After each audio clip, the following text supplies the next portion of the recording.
woman sits alone in her kitchen at midnight, reading a book no one will ask her about.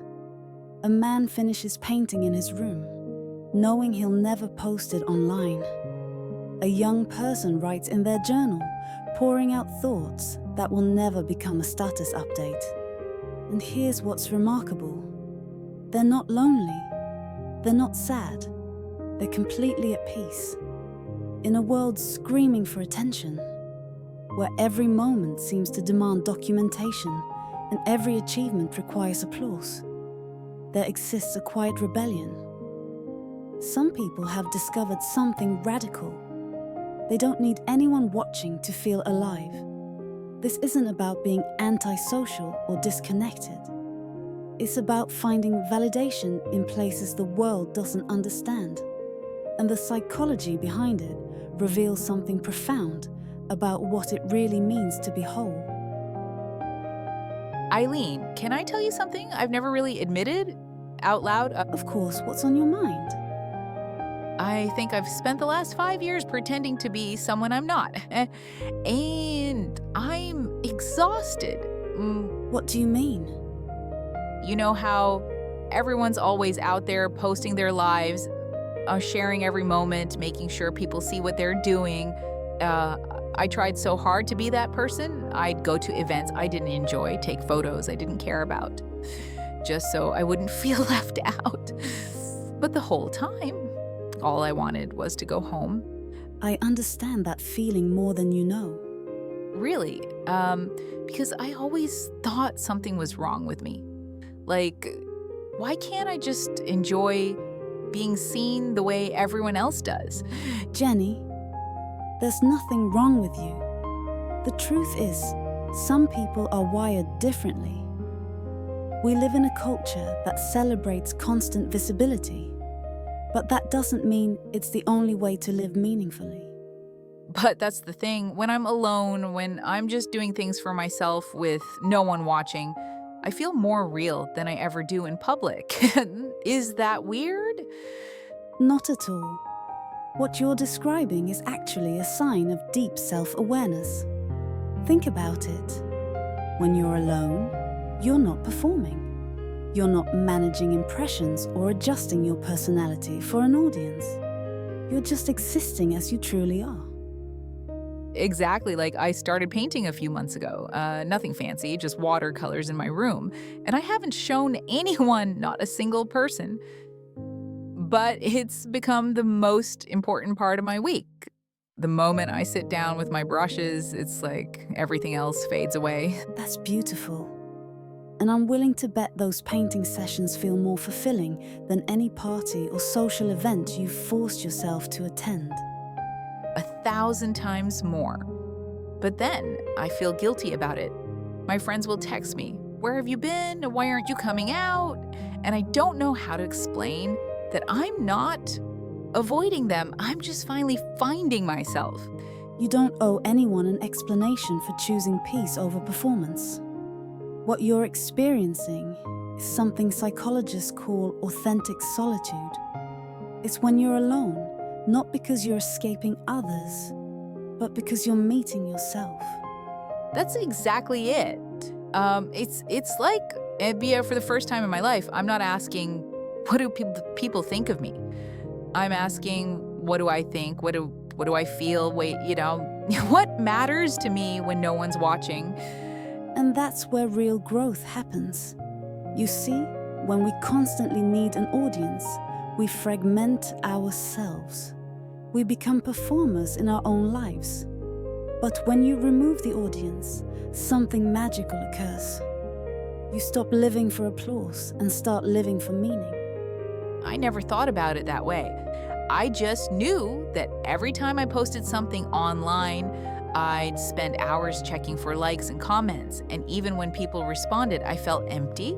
Like, okay, they saw me, but did they really see me? Because they were seeing a curated version, not the real you. The version that paints in silence, that thinks deeply, that finds joy in ordinary moments no one will ever witness. Yes, last week I sat by my window for an entire afternoon, just watching the light change. No phone, no music, nothing. And it was one of the most peaceful experiences I've had in years. But I couldn't tell anyone about it because they'd think I was wasting time.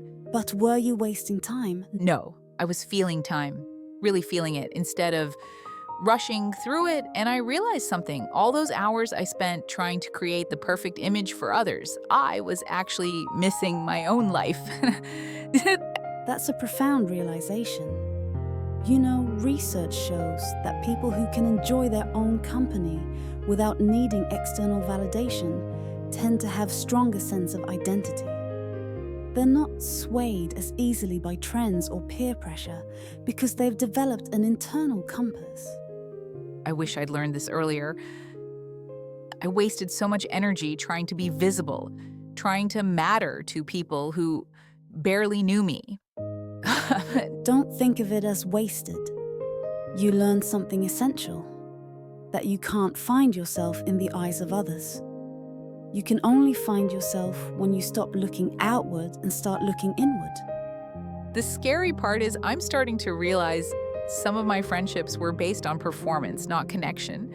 Like, we'd get together just to be seen together, but we never really talked about anything real.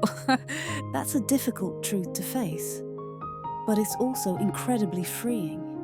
Once you stop investing in superficial connections, you create space for relationships that actually nourish you. I'm starting to see that now. There's this friend, Maya. We barely see each other maybe once every few months, but when we do, we can sit for hours without speaking or dive into conversations that matter. There's no pressure to perform or impress. We just exist together. That's what authentic connection looks like. It's not about frequency or visibility. It's about depth. When you're comfortable with silence, you can share it with others. And that creates a bond most people never experience. I've also noticed something strange. Since I stopped trying to please everyone, I've become more creative. Ideas just flow now, especially when I'm alone. It's like my mind finally has space to breathe. That makes perfect sense. Creativity requires inner stillness. When your mind is constantly preoccupied with how others perceive you, there's no room for original thought. But when you remove that pressure, your imagination awakens. The weird thing is, I'm happier now than I've ever been, but from the outside, my life probably looks boring. I'm not traveling constantly or going to events. I'm just living quietly, doing things that matter to me. And that's the paradox society struggles with. We've been taught that happiness looks like constant motion, endless socializing, perpetual excitement. But for many people, real happiness is found in stillness, in moments no camera will ever capture. My mom called me last week and asked if I was depressed because I haven't been posting on social media. I tried to explain that I'm actually the opposite of depressed. I'm just private now, but she didn't understand it. That's because we've created a culture where visibility equals wellness. If people can't see you living, they assume you're not living well. But the truth is, some of the richest lives are lived in complete privacy. I'm starting to embrace that. Last month, I achieved something I'd been working toward for years, and I didn't tell anyone. I just sat with the accomplishment, let myself feel proud, without needing anyone's congratulations. How did that feel? Powerful, like, this is mine, this joy, this success, this moment, it belongs to me alone. And that made it more valuable somehow, not less. Because it was authentic. You weren't celebrating for an audience. You were honoring your own effort, your own journey. That's self-validation at its purest. Sometimes I still struggle with it. I'll see everyone else out there living these seemingly like amazing lives, and I'll think like, should I be doing that too? That's natural. We're social creatures, and comparison is hardwired into us. But here's what helps. Remember that what you're seeing is everyone's highlight reel. You're comparing their edited exteriors to your unfiltered interior. And that's never a fair comparison. You're right. I have to remind myself that those people who seemed so happy online might be going home feeling just as empty as I used to feel. Exactly. And more importantly, you've discovered something they might never find: the ability to be content without an audience. That's not just rare, it's revolutionary. It feels revolutionary, like I've unlocked a secret about life that most people are too busy to notice. You have. You've learned that meaning doesn't come from being seen. It comes from being present. Not present for others, but present for yourself. I think that's why I love staying home so much now. It's not that I'm hiding from the world, it's that home is where I can hear myself think, where I can feel my own emotions without filtering them through someone else's expectations. Home becomes sacred when it's the one place you can drop all pretense. The masks we wear in public, the social versions of ourselves that smile on command, laugh at the right moments, say the expected things. They can finally dissolve behind closed doors.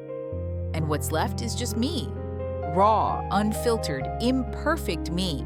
And I'm learning to love that version. That's the journey most people are too afraid to take. It's confronting to spend time with yourself, truly alone, because all the things you've been avoiding rise to the surface. But once you push through that discomfort, you find something incredible. What's that? You find that you're enough, just as you are, without applause, without validation, without anyone watching. You're complete. I'm starting to believe that. Some days are harder than others, especially when loneliness creeps in. But even that feels different now. It's not the aching emptiness I used to feel in crowded rooms. It's more like a gentle reminder that I'm human, that I still need connection, just on my own terms. And that's healthy. Needing people and needing an audience are two completely different things. You can crave deep connection while still valuing your solitude. In fact, people who are comfortable alone often form the strongest relationships because they're not desperate for validation. They're selective about who they share their energy with. That makes so much sense. I used to say yes to everyone because I was afraid of being forgotten. Now I say no to most things, and the relationships that remain are so much richer. Because they're based on authenticity, not obligation. When you stop performing, you discover who truly sees you and who was only watching the show. I wish more people understood this. That you can be happy without being loud. That you can be fulfilled without being seen. That peace doesn't need to be performed. They will eventually, or they won't, and that's okay too. What matters is that you've found your rhythm. You've learned that life doesn't have to be a spectacle to be beautiful. Sometimes the most extraordinary moments happen in complete silence, witnessed by no one but yourself. Like my painting sessions. Exactly like your painting sessions. Those quiet afternoons by the window. The books you read that no one will ask about. The thoughts you think that never become posts. Those moments aren't less valuable because they're invisible. They're more valuable because they're yours. I think I'm finally understanding what it means to be whole. Not whole because someone completes me or validates me, but whole because I've stopped fragmenting myself for others. That's it. That's the entire journey. You've learned that you don't need an audience to feel alive. You just need to show up for yourself, day after day, in the quiet moments no one applauds. And somehow, that's more than enough. It always was. The psychology of people who don't need an audience reveals something our modern world has forgotten. Visibility and value are not the same thing. In fact, the most profound transformations often happen in privacy, in moments no one witnesses, in choices no one celebrates. These individuals have discovered that external validation is like sugar. It provides temporary satisfaction, but leaves you craving more. True fulfillment comes from internal alignment, from living according to your own values, rather than others' expectations. They've learned that solitude isn't loneliness, it's clarity. It's the space where authentic thoughts emerge, where creativity flourishes, where emotional healing occurs. While others are busy curating their public image, they're quietly building a rich inner life that needs no documentation. They paint without posting. They achieve without announcing.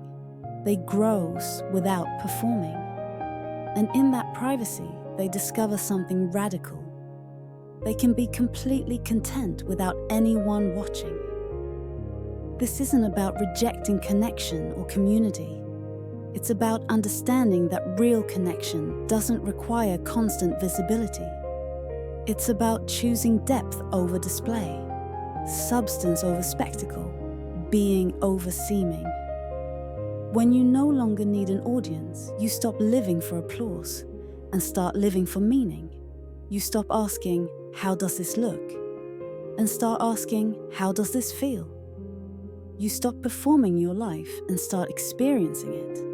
So, if you're someone who finds fulfillment in quiet moments, who values privacy over publicity, who feels most alive when no one's watching, you're not missing out. You're tuning in. You're doing the inner work that shapes everything else. You're proving that the most important audience you'll ever have is yourself. And when you finally learn to perform for that audience of one, everything changes. Because at the end of the day, the people who don't need applause aren't the ones who've given up on life. They're the ones who've discovered what life actually is when you strip away all the noise. And what remains is simple, profound, and entirely enough. Presence, peace, and the quiet knowledge that you are whole, with or without witnesses.